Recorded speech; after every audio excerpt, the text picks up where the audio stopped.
Merci Nicolas. Donc bonjour à toutes et tous. Donc un petit point d'avancement sur le groupe de travail instrumentation des ouvrages géotechniques. Donc la genèse, c'est en 2020 la communauté qui veut au sein de la CST s'emparer du sujet de l'instrumentation des ouvrages géotechniques. Pour la bonne raison que voilà, ces instrumentations ne répondent pas toujours aux attentes du maître d'ouvrage ou de la maîtrise d'œuvre, et pour des questions finalement de confiance dans cette instrumentation, de fiabilité.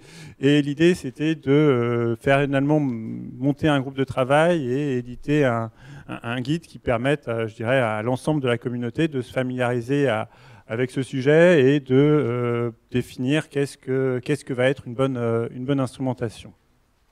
Donc les objectifs généraux, ça va être cet ouvrage au service justement de la communauté et aux différentes étapes d'un projet, comment va et où va servir l'instrumentation. Donc tant je dirais, mais c'est parfait, pour regarder la question au niveau finalement de l'étude de projet que pour adapter la construction, pour adapter les ouvrages en cours de construction, ou après, à plus long terme, gérer les ouvrages sensibles, qu'ils soient d'ailleurs récents ou plus anciens. Donc voilà, à différents stades des projets, l'instrumentation est au service de la gestion des ouvrages. Donc le groupe de travail, le groupe avait été initié par Dominique Alagna et moi-même au sein de la CST il y a déjà quelques années.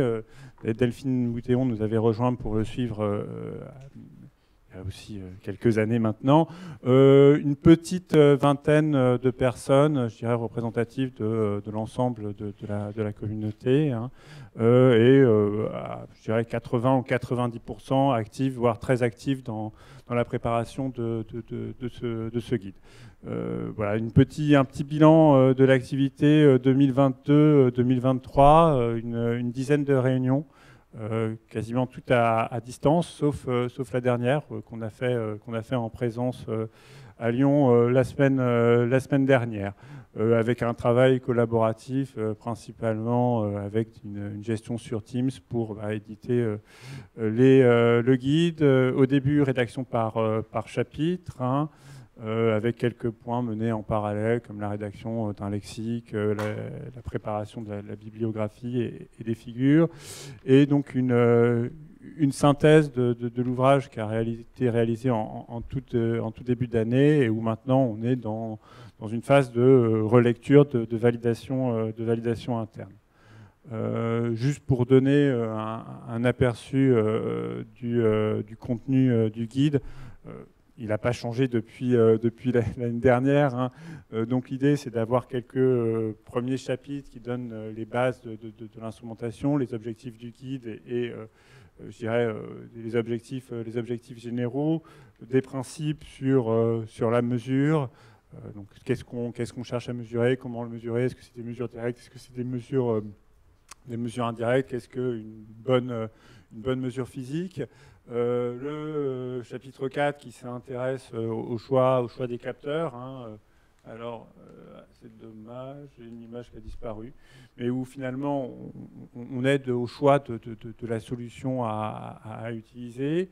Le chapitre 5, on va, je dirais, un cran plus loin dans l'instrumentation, où on s'intéresse à la validation de la mesure, éventuellement la correction de la mesure, la validation de la qualité de la mesure, et puis les différentes méthodes d'analyse, donc analyse inverse, méthode observationnelle, utilisation potentielle de l'intelligence artificielle. Voilà, on décline les différentes possibilités offertes jusqu'à, je dirais, l'étape d'interprétation et finalement de validation par l'ingénieur.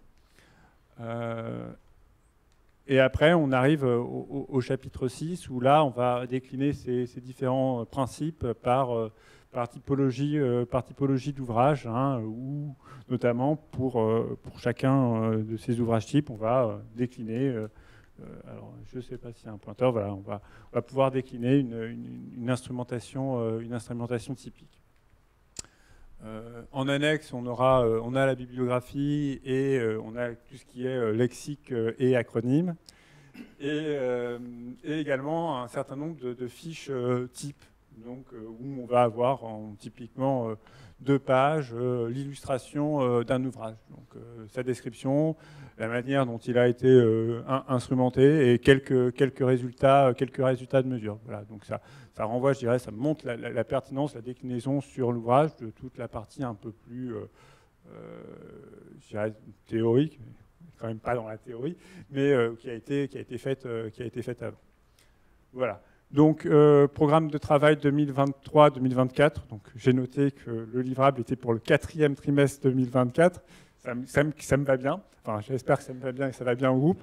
Mais en tous les cas, voilà, j'avais prévu une édition en début 2024. Donc, comme on a toujours un agenda qui a tendance à glisser un petit peu, je pense qu'on est à peu près dans ce timing-là, hein, puisqu'effectivement, je vous avais dit qu'on avait une première version que je qualifierais de draft du guide, donc qui a encore besoin d'être validée en début d'année. On est en train de le finaliser, donc, je dirais à peu près un bon tiers, la moitié de l'ouvrage qui est validé en interne. On partira après sur une relecture externe et effectivement, voilà, l'édition mi ou fin 2024 paraîtrait tout à fait réaliste. Voilà, je ne sais pas si vous avez des questions. En tous les cas, je suis à votre disposition. Pareil, s'il y a des volontés de relire le guide avant la publication, ça peut être également bienvenu. Toute contribution également. June Jusqu'à présent, quand on fait l'instrumentation, c'est qu'on instrumente tout, mais une fois c'est fait. On attend que quelques capteurs sont morts, puis jusqu'à la fin, une période donnée. Alors donc, moi, je me pose la question si, à l'avenir, ce serait possible d'optimiser l'instrumentation, c'est-à-dire pendant le suivi, quand on observe quelque chose, un phénomène physique, ou bien géotechnique intéressant, important, et bien finalement, il faut moins impacter sur le phénomène. Évidemment, a priori, il faut analyser les résultats existants, puis afin d'optimiser l'instrumentation. Est-ce que c'est quelque chose envisageable ou pas? Alors, envisageable, oui, certainement. La manière dont c'est traité dans le guide, la question de la maintenance de l'instrumentation, en particulier quand il s'agit d'instrumenter des ouvrages sur le long terme, cette question-là fait partie du guide. On a pris aussi en partie la question de l'instrumentation des ouvrages déjà existants. Donc, je dirais la question d'optimisation de l'instrumentation lors de la vie de l'ouvrage. Voilà. Quelqu'un qui lit le guide peut commencer à se faire une idée dessus, bien qu'il n'y ait pas un chapitre dédié sur optimisation temporelle de l'instrumentation des ouvrages. On a des gens de la SNCF qui sont avec nous aussi, et c'est leur façon de travailler. C'est-à-dire qu'ils mettent une instrumentation, on va dire, un peu générique, et quand ils voient un phénomène, ils vont en mettre un peu plus dans la zone où ils ont le phénomène. Et donc le guide a pour objet aussi de pouvoir le traiter. C'est à destination de quelque chose qui est tout neuf, ou en définitif. Donc c'est assez ouvert, c'est pas trop bloqué. Luc ? Oui, moi j'avais une question, c'est sur l'usage des données collectées, en fait, à qui elles appartiennent finalement, et est-ce que il y aurait moyen d'anonymiser de façon à ce qu'elles puissent être utilisées par la communauté? Et je voudrais juste donner une anecdote. Là, je discutais récemment avec un professeur de l'université de Darmstadt en Allemagne, et il me disait qu'il instrumentait des ouvrages, mais qu'on lui demandait de couper les fils au bout de quelques années, quoi, parce que le maître d'ouvrage ne veut pas savoir ce qui va se passer au bout d'un certain temps. Bonne remarque. La question de la gestion des données est plutôt abordée en termes de gestion pour typiquement le maître d'ouvrage, les personnes qui pilotent l'instrumentation, que ce soit sur le court ou sur le long terme. Elle n'est pas gérée pour... la question de l'ouverture des données n'est pas quelque chose qui est géré dans le guide. C'est une bonne question. Mais, est-ce que vous abordez le sujet de quelle est l'incitation des maîtres d'ouvrage qui souvent sont réticents à l'instrumentation? Parce qu'ils sentent l'instrumentation comme, si vous surveillez, c'est que vous n'êtes pas sûr de ce que vous avez recommandé. Alors, c'est une question qui est complètement dans le cœur du guide, c'est-à-dire de montrer l'intérêt de l'instrumentation. typiquement, quand on va parler de méthode observationnelle, on va bien se dire que derrière, potentiellement, il y a une réduction du dimensionnement, une adaptation du dimensionnement qui va générer une économie de coût derrière pour le maître d'ouvrage. Donc oui, c'est une bonne question. Oui, c'était 10 minutes. Hein. Il y a un comité technique TC220 sur Field Monitoring, là, et puis de c'était international, avec pas mal de références données, en particulier sur les travaux faits par les Anglais. C'est un Anglais qui l'anime. Je ne sais pas si vous êtes en lien ou si vous avez regardé, mais je pense que ça peut aider à compléter et remettre dans le contexte international vos travaux. Oui, tout à fait. Mais vous l'avez regardé ou... Non, pas spécifiquement. Non, mais oui, tout à fait, c'est une bonne remarque. Non, pas spécifiquement. Pour l'instant, effectivement, c'est la communauté française qui s'empare du sujet. Oui, la question a déjà été posée, mais je ne doute pas de la haute qualité des recommandations sur le plan technique.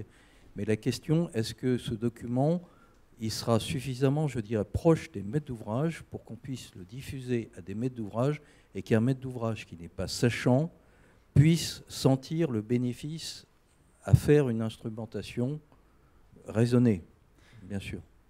Alors, c'est justement le cas du guide. Le but, c'est pas que le guide soit pour les sachants, mais c'est justement que ce soit pour tous, et en particulier les non-sachants, c'est-à-dire qu'il y ait suffisamment d'éléments compréhensibles. Le but n'est pas d'avoir un guide au top de la technique. Il y a une biblio pour ça. Il y a des entreprises spécialisées pour l'instrumentation. Le but, c'est bien d'avoir, je dirais, les éléments essentiels pour comprendre qu'est-ce qu'un projet d'instrumentation et quel en est le bénéfice. Ok. Bon, ben, moi, j'attends de voir un chapitre consacré spécifiquement aux maîtres d'ouvrage. Voilà. Donc, tu as un relecteur là Christophe, tu as un relecteur externe? Oui, c'est bon. Merci. C'est noté. Non, mais typiquement, c'est vrai que autant les chapitres 1 à 5 offrent des généralités, on peut rentrer plus ou moins dedans si on le souhaite. Le chapitre 6, où c'est décliné spécifiquement par ouvrage, voilà, le maître d'ouvrage il se dit tiens, j'ai telle sensibilité, je peux aller voir là-dedans et essayer de comprendre ce qu'on va faire et pourquoi on fait ça. Mais moi, je pense qu'il faudrait peut-être aller plus loin avec une mention spécifique à l'intention des maîtres d'ouvrage non sachants. Voilà. Je propose qu'on en parle plus tard, on n'aura pas le temps. Merci. Merci à vous. Merci.